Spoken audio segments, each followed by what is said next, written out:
او کله چې الله پاک راضي شي په وړه خبره باندې هم په غټه خبره باندې هم په وړوکې عبادت باندې هم په ډېر عبادت باندې هم د شپې په عبادت باندې هم د ورځې په عبادت باندې هم الله پاک چې کله هم یو عبادت یو کار یو نیکي هغه ته خوښه شوه الله پاک د انسان نه رضا کېږي. یو انسان د الله پاک په لاره کې وځي مقصد یې د الله پاک رضا وي. که یو انسان الله پاک ته سجده لګوي مقصد یې د الله پاک رضا وي.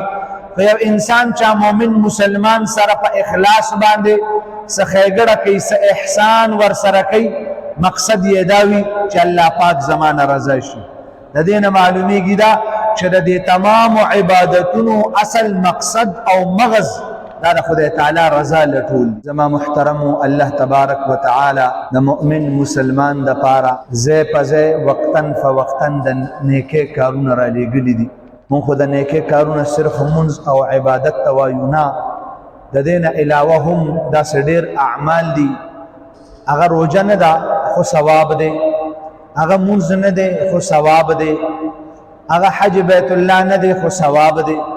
داسې ډېر اعمال الله پاک د مؤمن مسلمان دپاره د دنیا ته رالیږلي دي او د ده دپاره یې خوښ کړي دي چې هغه د مؤمن مسلمان دپاره جنت ته د تلو زیرې جوړېدی شي. دغه ته د الله پاک رضا وایي. هر عمل د الله پاک دپاره کول. دا مونږ چې مونځ کوو نو د دې اصل مقصودي جزم دا دی چې د دې په ذریعې سره الله پاک رضا شي. که یو انسان حج کوي مقصودی مشترک په هغې کې چې کوم اصل مغز دی هغه دا دی چې الله پاک زما په دې منډو په دې ترړو په دې ځان ستړی کولو باندې رضا شي. که یو انسان د الله پاک په لاره کې وځي مقصد یې د الله پاک رضا وي. که یو انسان الله پاک ته سجده لګوي مقصد یې د الله پاک رضا وي. که یو انسان چا مؤمن مسلمان سره په اخلاص باندې څه ښېګړه کوي څه احسان ورسره کوي مقصد یې دا وي چې الله پاک زما نه رضا شي. د دې نه معلومیږي دا چې د دې تمامو عبادتونو اصل مقصد او مغز دا د خدای تعالی رضا لټول دي.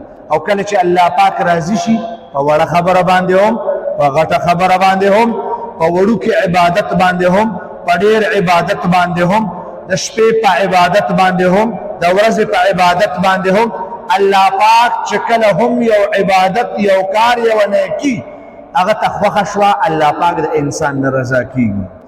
او د دې دپاره هم محدثینو شرط دا نه دی لګولی چې ډېره نیکي دي وي، نه، نیکي لږ هم کله کله شي او د انسان بیړه ورسره پار کېږي.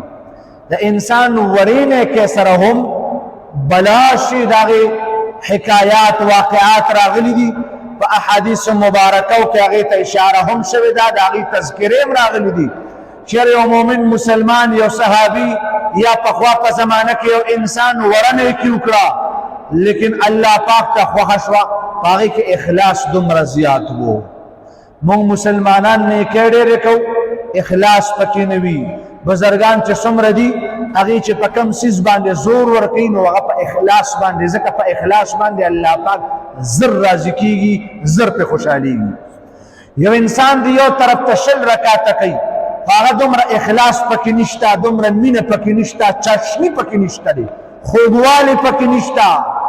یو انسان دی هغه 2 رکعته کوي لیکن ډېر په اخلاص سره او ډېر په طریقې سره او ډېر په مینه سره او ډېر په خوشحالۍ سره بوج یې په ځان نه محسوسوي. الله پاک ته د دا 2 رکعته هم قابل قبول دي او په دې 2 رکعتو ورله د هغې 20 رکعتو نه زیات ثواب ورکوي، ځکه چې په دې 2 رکعتو کې چاشني د اخلاص زیاته ده. الله پاک په دې چاشنۍ باندې زر رضا کېږي.